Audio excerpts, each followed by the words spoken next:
सभी को जय माँ काली। कैसे हैं आप सभी लोग? आशा करती हूँ कि माता रानी की असीम कृपा आप सभी पर बरस रही होगी। गुप्त नवरात्रि का आज प्रथम दिन है, तो आप सभी को गुप्त नवरात्रि की हार्दिक शुभकामनाएं।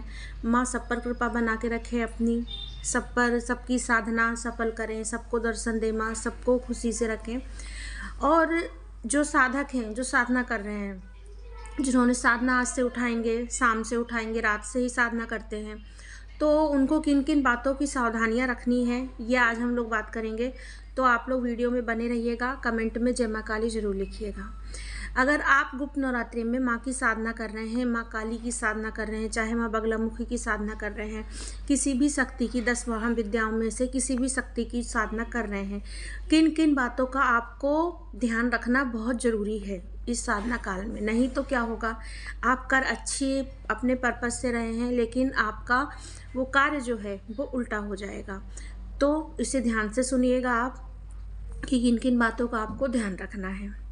देखिए, अगर पहली चीज़, अगर आप माँ काली के भक्त हैं, आप माँ की पूजा साधना बहुत समय से करते आए हैं, तो आप माँ काली की साधना करिएगा। माँ के मंत्र कई हैं, लेकिन श्रावर मंत्र की साधना आप बिना गुरु के मार्गदर्शन के बिना आप नहीं करिएगा। आप माँ के किसी भी मंत्र की साधना करते हैं तो आप गुरु के सानिध्य में करिए। अगर आपका गुरु कोई नहीं है तो आप भगवान शिव को पहले गुरु बनाइए और तब साधना कीजिए। दूसरी बात, किसी भी महाविद्या की 10 महाविद्याओं में से किसी भी महाविद्या की अगर आप साधना कर रहे हैं, जब तक आपको पूर्ण रूप से जानकारी प्राप्त नहीं है तब तक आप वो साधना नहीं करिएगा। क्योंकि सब जो 10 महाविद्याएं हैं उनकी ऊर्जा बहुत अलग अलग है।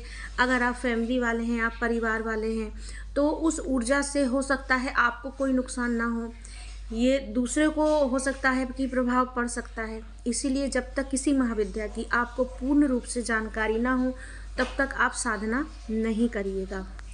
साधना आप उन्हीं की कीजिएगा जिसकी आपको पूर्ण रूप से जानकारी है।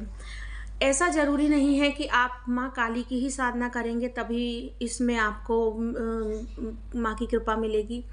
आप चाहें तो आप माँ दुर्गा की भी साधना कर सकते हैं। आप माँ दुर्गा का ओम दुम दुर्गाय नमः मंत्र की भी साधना कर सकते हैं। आप भगवान भोलेनाथ की भी साधना कर सकते हैं। आप हनुमान जी की भी साधना कर सकते हैं।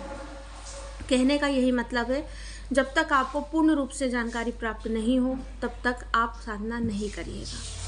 तीसरी बात यह है कि किसी भी ऐसी शक्ति की साधना जो कि आप बुला लें और फिर उसका जाना मुश्किल हो जाए या आप परेशान हो जाए, ऐसी किसी भी शक्ति की साधना नहीं करिएगा।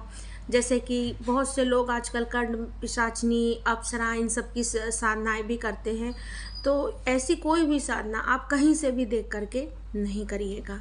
अगर आप भक्त हैं, माँ के भक्त हैं, माँ की ही साधना करिए, आपको उन्हीं से सब कुछ प्राप्त हो जाएगा।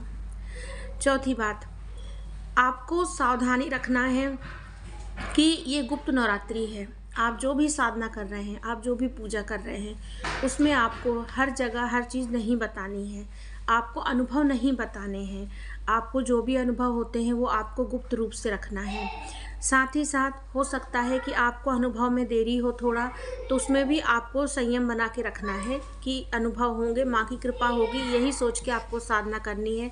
किसी अनुभव की लालच में आपको साधना नहीं करनी है। पांचवी बात, अगर आप साधना कर रहे हैं, माँ काली की साधना कर रहे हैं, तो सुरक्षा घेरा जरूर बनाएं। सुरक्षा घेरा जो है वो कई तरीक़ों से बनाया जाता है।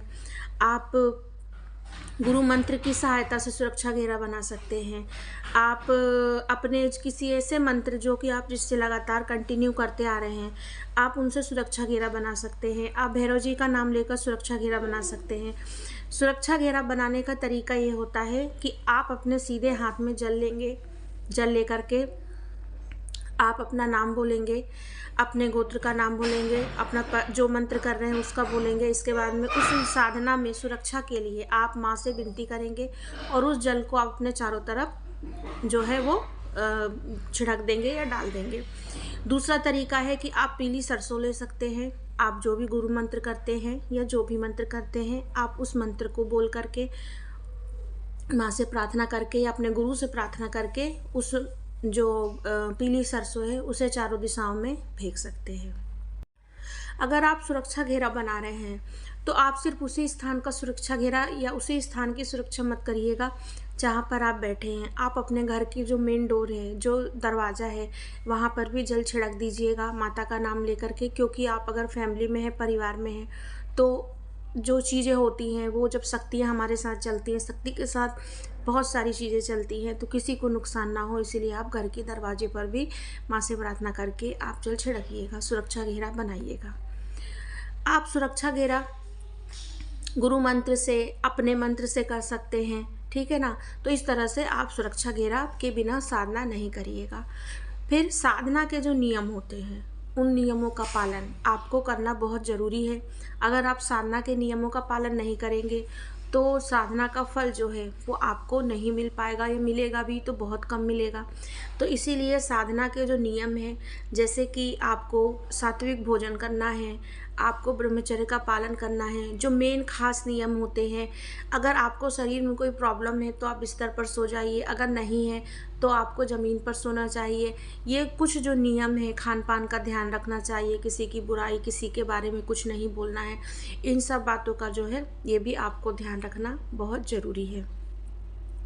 आप जब साधना करते हैं तो सबसे बड़ी बात होती है कि या तो आप सकाम साधना करते हैं या आप निष्काम साधना करते हैं।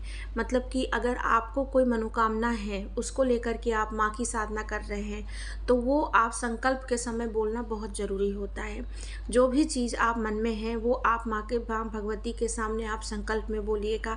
अगर आप निष्काम साधना कर रहे हैं तो भी आप माँ से कहिएगा कि हमें आपकी बस कृपा चाहिए, आपके दर्शन चाहिए, चाहे जैसे भी हों, और ऐसा कर कर आप साधना करिएगा। तो ये साधना की कुछ जानकारी थी जिसमें कि मैंने आपको बताई कि सुरक्षा घेरा है, आपके कुछ नियम हैं, उनका पालन करना बहुत ज़रूरी है। साधना किसकी करनी है ये आपको बहुत ध्यान देने की ज़रूरत है, क्योंकि ऊर्जा का स्तर वैसे ही बहुत ज़्यादा बड़ा होता है।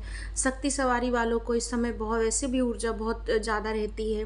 तो आप साधना मंत्र का ध्यान रख के करें कि किस मंत्र की साधना करनी है। बिना गुरु की जानकारी के या बिना किसी को गुरु बनाए, किसी शक्ति को गुरु बनाए आप साधना नहीं करिएगा। सुरक्षा घेरा का ध्यान रखिएगा, नहीं तो आप पॉजिटिव की जगह नेगेटिविटी को अट्रैक्ट कर लेंगे। क्योंकि आप जब भी जाप ध्यान या कोई कार्य करते हैं तो बहुत सी चीज़ें होती हैं, आपके घर के कुछ पितृ भी प्रेत बन जाते हैं, वो भी भटकते हैं। तो इसीलिए आप अपना सुरक्षा घेरा, आप अपना ऑरा लॉक ज़रूर करिएगा। हाँ, ऑरा लॉक से देखिए, अगर आप मान लीजिए बाहर निकल रहे हैं साधना काल में, कहीं जा रहे हैं, आप इन 10 दिनों के बीच में, 9 दिनों के बीच में, या जो भी जितने भी दिन की आपने साधना रखी है, तो आप अपना ऑरा लॉक करके जाइएगा।